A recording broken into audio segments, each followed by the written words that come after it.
Now you have your perfectly optimized book. The next stage is to upload it for Kindle. Yep, that's the bit you've probably been waiting for. To get started, you just need to head over to kdp.amazon.com, and this stands for Kindle Direct Publishing, and it's where you can upload and manage your different titles. Now you just need to sign in or sign up and to log in. And you can use your usual Amazon account for this, and the great news is that it's completely free. Amazon will take a commission for the sales of your book, but there's no fee for setting it up in the first place, which is great news if you don't have a ton of cash to invest. Next, you just click Create New Title. From here, you enter your title and a few extra pieces of information such as the book name, subtitle, series title, volume number, edition number, language, author, publisher, contributors, ISBN if you've purchased one, categories, and publishing rights. Don't check that your book is in the public domain or you'll waiver your copyright. Now comes creating your listing and cover image for maximum sales. Now most of this is self-explanatory. Note though that some of these elements are going to have a big impact on how easily discoverable your book is. The description, for example, is particularly important for helping people find your book and for maximizing your sales. Make sure you use your key phrases a couple of times, very subtly and only if it reads naturally, and to sell what makes your book such a good buy. Remember, we discussed earlier how mentioning similar titles is no bad thing. Likewise, you'll recall that focusing on the problem that your book solves can help, as can looking at the value proposition, how your book will make someone's life better. Similarly, you need to carefully choose your category. You can select up to 2 browse categories, meaning your book will come up when people search in those areas. There are also a few other things to select, such as an age and a reading age, but those are optional. Now move on to the next step, which is to upload and preview your book content.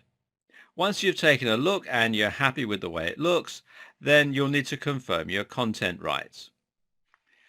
This is also the point at which you'll be adding your cover. This is one of the most important factors when it comes to getting downloads, as it's going to be what people look at, along with the title and description, when making their decision. This is also how you'll stand out when people are browsing through different options. Make sure that your book has a title that looks good in black and white, think high contrast, and choose something that immediately communicates what your book is about to the readers. It needs to look good in color too, of course, as people will browse on their Kindle Fires and through their PC browsers. Again, if you don't have the necessary skills to create a beautiful high-definition book cover, outsource it. Finally, you'll need to enter your pricing and your royalties. Interestingly, you can choose to select 35% or 70% for your royalties, though the thing to keep in mind is that you can't choose 70% royalty above a certain price. Another reason you may choose the 35% option is that the amount you'll earn will never change. If Amazon introduces a special offer to promote its books, it will still pay you 35% of the original price that you chose.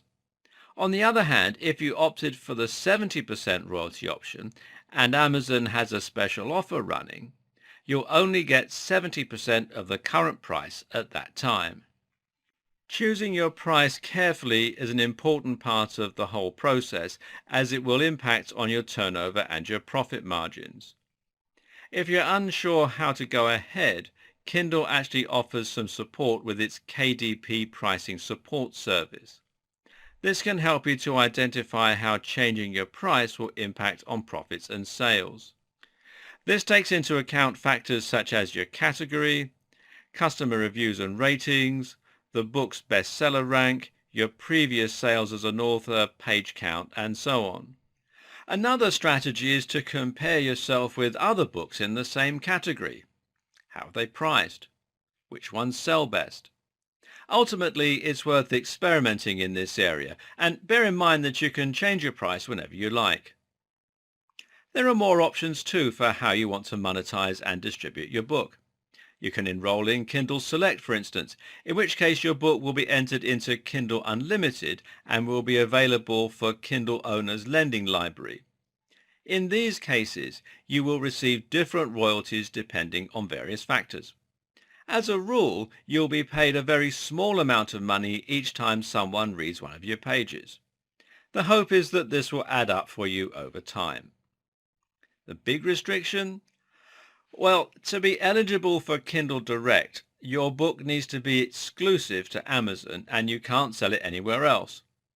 Conversely, if you become a bestseller, you might be chosen for Select without having to agree to exclusivity. If you're a really big player, you can even negotiate different agreements for Kindle Unlimited, although most people watching this won't be in that position, unfortunately. If your book is enrolled in Kindle Select, you'll also be more likely to be included in promotions. Your book might even be given away free for a given time period. Now, that might sound damaging unless you opted for the 35% commission, but actually it's a very good thing as it can increase your downloads, help to get you more 5-star ratings, and ultimately improve your position in the Kindle store. This can subsequently lead to many more sales. While there are some downsides to Kindle Select, it's ultimately going to be worth experimenting with for most people.